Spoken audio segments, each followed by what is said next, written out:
And it was more or less proved categorically, that if they'd have worn seatbelts, both Henri Paul, Dodi and Diana, they would have survived, particularly the two in the back of the car.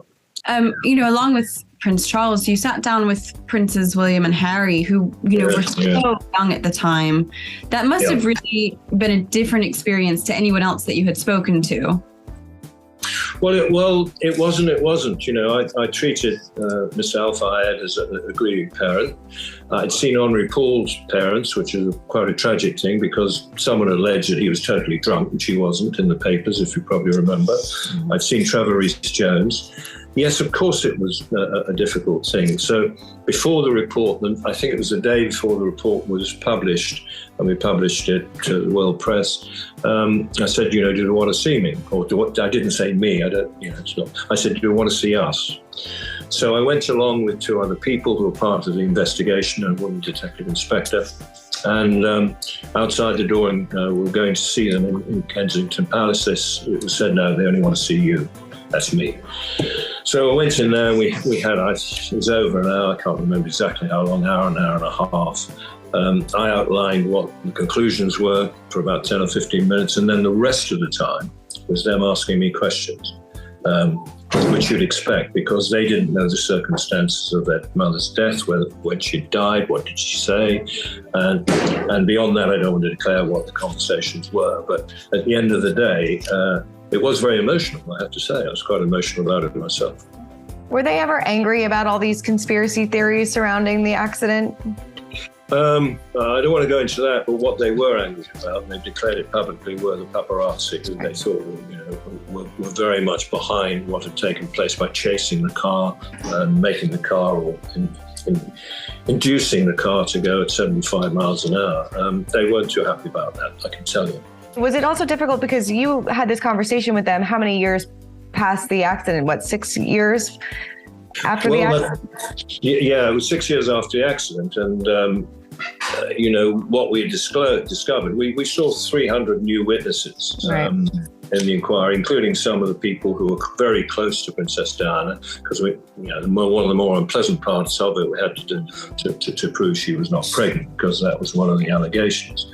And we did that by looking at the blood. It had never been done before from the car, which we brought back. But more importantly, we did actually talk to close friends and the like about it, and go into what her periods were, and interview all her boyfriends, and so it went on. So there was a massive amount of information I had, which they would want to know about, and I'm not saying we would discuss that. It's another matter. But we did discuss all the questions they asked me, answered, and I think they were satisfied that a proper job had been done, and that was also before the coroner's inquest. Yeah, I just imagine it had to be so hard waiting 6 years to have all those answers. Yeah. I know William and Harry have placed a lot of the blame on the paparazzi, and it really was a toxic paparazzi culture at that time. But would Diana have survived the crash had she been wearing a seatbelt? Yes, it was proved. I mean, we used we used photographers, computer models, we used surveyors, and we took it to the Transport Research Laboratory. And of course, models were put in a similar car and tried, as I said, I went in the car myself. And it was more or less proved categorically, that if they'd have worn seatbelts, both Henri Paul, Dodi and Diana, they would have survived, particularly the two in the back of the car. So you can think, well, I think if she'd have had, police protection, close protection, which she didn't have at that time, she certainly would have worn seatbelts. And again, that's another link in the chain which would have ensured that horrendous accident didn't take place. I know you said before that Mohamed Al Fayed has, yet to apologize because he did say some nasty things about you. But did you feel that that he added a lot of fuel to the fire with these conspiracy theories, or do you feel like he was just kind of grasping at some sort of answer as a grieving parent? No, I think he had some, to be fair to him, and I do want to be fair to him, and you won't hear me say anything against him. To be fair to him, he had some real points. Blood was one of them, in terms of Henri Paul's blood, carbon monoxide, and there were a lot of other issues that we had to work very hard at bottoming out and getting an answer to. Now, if you're a grieving parent, and you believe that these issues are there, and you haven't had an answer to them from the French police and the prosecuting authorities in France, then you are entitled to ask that someone comes along to try and give you a proper answer. But as I say, our relationship was really, really good up to the final minute when I said that there were no conspiracy theories. And he wouldn't even see me, which I was really, really disappointed about. Mm-hmm. You know, again, it's hard to believe that it's been 25 years and that so much has changed in that time. How do you think this would have gone differently had social media been around as it is today?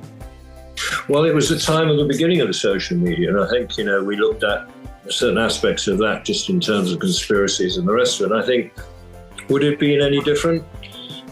I don't think so. I think it would have been probably the same. I think the issues that have been raised by 3 years of intensive work by Mohamed Al Fayed, his legal team, and more importantly, his operational ex-police officers, for instance, would have raised the same questions. I think the real issue again is, you know, if it had happened in this country, would have put someone on it very, very quickly. Who would have looked at it in the same way as we did. The French did a great job. Don't get me wrong. They did not. They did a great job. However, I think the difference would be, it was the difference in the legal systems, the difference in the jurisdiction, that really created problems for us and made what would never be a simple job, but a harder job even harder. Lord John Stephens, thank you so much for taking the time and speaking with us today. This was fascinating and very interesting, and I hope everybody watches the Diana investigations on Discovery Plus. Thank you so much. Pleasure, and that's my plea. Let them watch it, make their mind up then. Definitely. It's a must watch. Thank you. Bye. Bye. For more news, content, and exclusive interviews, make sure to hit the sub, like, and bell button down below and visit usmagazine.com.